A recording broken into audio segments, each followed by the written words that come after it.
저는 오늘 성전 완공의 넘치는 헌신, 넘치는 응답이라는 제목으로 말씀을 전하도록 하겠습니다. 이 성전 완공 시에 무엇이 그렇게 넘쳤는가? 첫째로 다윗과 솔로몬의 헌신과 고백이 넘치는 바로 그 순간이었습니다. 1절 하반절에 그의 아버지 다윗이 드린 은과 금과 모든 기구라고 나와 있습니다. 다윗이 성전 건축에 필요한 은, 금, 또 이 기구들을 완공 이후에도 넉넉하게 남게 되자 솔로몬이 이것을 바로 성전 곳간에다가 이제 넣어 두었습니다. 이것은 단순히 성전 건축에 이것을 사용하고 남은 보물과 기물들을 넣어 놨다라는 그 사실을 이렇게 평이하게 전한다기보다 이 솔로몬이 다윗으로부터 받은 이 왕권의 계승에 있어서 이 정통성이 이 솔로몬에게 정당하게 부여되었다라는 것을 또 보여준 행위이기도 했습니다. 다윗이 생전에 준비해 놓은 이 보물과 모든 기구들을 이 여호와의 전의 곳간에 보관함으로써 이 솔로몬은 다윗의 신앙과 그 헌신을 자신이 계승하고 있다라는 것을 또 보여주는 것입니다. 단순히 이렇게 정치적인 행동일 뿐만 아니라 이것은 또 솔로몬의 신앙 고백이기도 했습니다. 이 선대 다윗 왕이 정성껏 모은 보물과 이 기구를 이 성전 곳간에 둠으로써 이 솔로몬 왕국이 모든 영광을 하나님께 돌리고 또 이 나라에서 이 성전만큼 중요한 곳은 없다라는 것을 보여주는 것입니다. 이 다윗 왕이 넘치는 재료로 하나님을 향해 얼마나 큰 헌신을 했는지를 우리가 알 수 있고, 또 이 솔로몬은 남은 보물과 기구를 성전 곳간에 넣어 둠으로써 이 모든 것이 하나님 것이고 자신은 그저 하나님께서 이렇게 준비해 놓으신 모든 것들의 청지기임을 보여주는 것입니다. 둘째로 무엇이 넘쳤는가? 이스라엘 회중들의 헌신이 또 넘쳤습니다. 이 솔로몬은 이스라엘 지도자들 모아서 이 언약궤를 새 성전에 안치하는 중요한 행사를 진행했습니다. 이 레위인 제사장들이 궤를 옮기고 또 제물을 바치고 또 이 언약궤가 이 지성소 안에 안치되었습니다. 이것은 사무엘하 6장에 다윗이 이 오벳 에돔의 집에 있던 언약궤를 예루살렘에 옮겨오며 크게 기뻐하였던 또 사건을 생각나게 하는 그런 일이었습니다.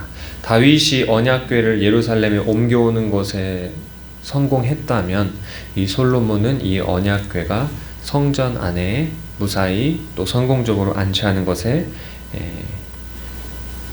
이렇게 실행했던 것입니다. 이때는 이 이스라엘의 명절 그 초막절이라는 그 명절이 해당되는 그런 때였습니다. 이 초막절이란 이스라엘 백성이 출애굽 이후에 광야 생활을 하게 되면서 하나님의 보호하심과 공급하심을 기억하는 절기로서 특별히 장막을 치고 또 그 안에서 이 명절을 보내는 그런 시기였습니다. 이 성전 봉헌과 언약궤 안치는 마치 이스라엘 백성이 광야에 초막을 짓고 또 그 초막 안에 하나님께서 임재하셨듯이 이제 솔로몬 시대에 이르러서는 성전을 짓고 이곳에 하나님의 임재가 있을 것임을 또 보여주는 것입니다. 특별히 6절 말씀에 이스라엘 회중이 하나님 앞에 양과 소로 제사를 드리는데 그 수가 기록할 수도 없고 셀 수도 없었다라고 나와 있습니다. 이것은 이스라엘 회중이 이 성전을 향한 넘치는 헌신을 하였다라는 것을 또 보여줍니다. 세 번째로 또 무엇이 넘쳤는가? 바로 제사장들의 또 헌신이 넘쳤습니다. 11절 말씀에 이때에는 제사장들이 그 반열대로 하지 아니하고 스스로 정결하게 하고 라고 나와 있습니다. 이 말씀은 제사장들이 성전 안에 언약궤 안치라는 매우 중요하고 역사적인 상황에서 정해진 이 제사장들의 순번을 따르지 않고 온 제사장이 다 참여했다는 것입니다. 보통 이 제사장들은 다윗이 정한 스물네 번의 이 순번에 따라서 정해진 그 순번에 따라서 성전 봉사를 행하였습니다. 이 제사장들이 그런데 그 자기가 정해진 순번에만 나와서 그렇게 했던 것이 아니라 이 언약궤가 성전 안에 안치되는 이 감격스러운 이 시간에 제사장들은 자발적으로 헌신을 하여서 이 자발적으로 스스로를 또 성결하게 하는 또 그런 모습으로 언약궤를 맞이하고 또 언약궤를 안치하는 것에 참여했던 것입니다. 이와 같이 선대 왕이었던 다윗 왕의 넘치는 준비와 또 후대 왕이었던 이 솔로몬의 하나님을 향한 넘치는 그 감사의 고백과 아울러서 이 백성들의 넘치는 이 제사 그리고 이 제사장들이 넘치는 정성을 하나님 앞에 보여줌으로써 이 언약궤가 성전에 안치하는 그 매우 감동적인 또 모습을 우리가 발견해 볼 수 있습니다. 그 결과 무엇이 또 넘쳤을까요? 하나님의 응답이 넘쳤습니다.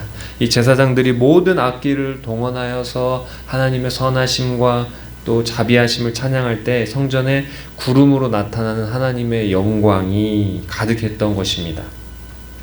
넘치는 다윗과 솔로몬과 제사장과 이 백성들의 헌신 또 그 찬양을 하나님께서 받으실 때 마치 그 광야 이스라엘 백성에게 나타났던 그 하나님의 임재의 구름이 이제 성전에 언약궤를 안치하고 찬양하는 그 현장에 또 가득히 임했던 것입니다. 근데 이때의 그 하나님의 임재는 보통의 하나님의 임재가 아니라 하나님의 압도적인 임재가 나타났습니다.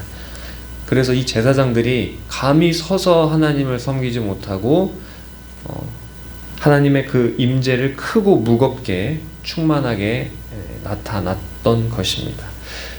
이는 하나님께서 이 솔로몬 성전을 연납하셨다는 것을 의미하고 또 하나님의 기뻐하심을 나타내 보여주신 것입니다.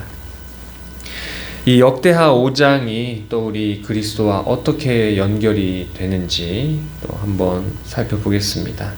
성전은 하나하나 모두가 하나님의 자비와 은혜를 나타내지만 또 특별히 오늘 말씀에서는 이 언약궤가 안치되는 사건을 통해 볼 때 언약궤를 집중적으로 한번 생각해 보면 역대하 5장 10절에 언약궤 안에 두 돌판 외에는 없었다라고 이렇게 나와 있습니다. 이 성막 시대에는 언약궤 안에 아론의 쌍난 지팡이와 그리고 이 만나가 담긴 항아리가 있었지만 이 성전 시대에서는 오직 말씀이 새겨진 이 두 돌판만이 있는 것입니다.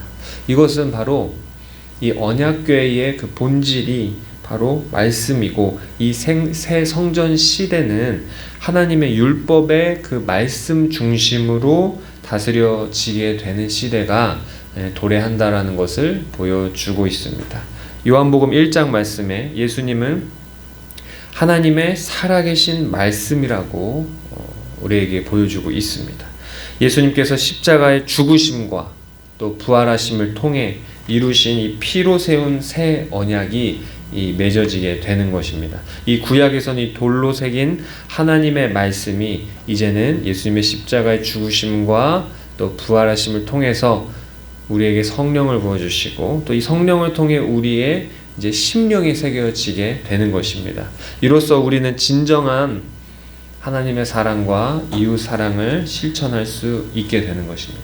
이 돌판에 새겨진 십계명의 정신을 우리가 진정으로 성령의 능력을 힘입어서 실천을 할 수 있게 되는 것이 바로 예수님의 십자가의 공로를 통해서 우리가 이루어질 수 있다라는 것을 우리가 알 수 있습니다. 오늘 이 말씀을 받는 성도로서 한 가지 권면하며 말씀을 마치도록 하겠습니다. 우리가 우리 삶에 있어서 또 어느 한 시점에 하나님 앞에 정말 많은 헌신을 하고 또 은혜를 체험했다 할지라도 또 우리가 다시 한번 넘치는 헌신으로 하나님의 그 충만한 임재를 경험해 볼 것에 대한 우리가 소원함을 가져야 된다는 것입니다. 이 준비된 예배, 또 헌신된 예배에는 반드시 그 하나님의 기뻐하심과 하나님의 응답으로서 그 예배 가운데 하나님의 임재가 강력하게 나타나는 것입니다. 이 교회에서 하는 모든 일에는 그래서 우리가 넘치게 해야 되는 것입니다. 딱 맞게 하지 말고 우리가 넘치게, 남아서 곳간에 그것을 보관해 놓을 정도로 넉넉히 하는 것이 하나님께서 기뻐하시는 헌신자의 그 마음의 자세가 되는 것입니다. 이와 같이 넘치는 헌신으로 하나님의 넘치는 응답과 은혜와 또 강력한 하나님의 임재를 경험하는 저 여러분 되시기 바랍니다. 기도하겠습니다. 하나님 아버지 감사합니다. 오늘 역대하 5장을 통해 넘치는 헌신과 넘치는 임재 응답을 보았습니다. 주의 교회를 향해 아끼지 말게 하시고 넘치게 드려서 넘치는 복과 열매 받아 누리는 모두가 되게 하여 주시옵소서. 예수님의 이름으로 기도합니다. 아멘.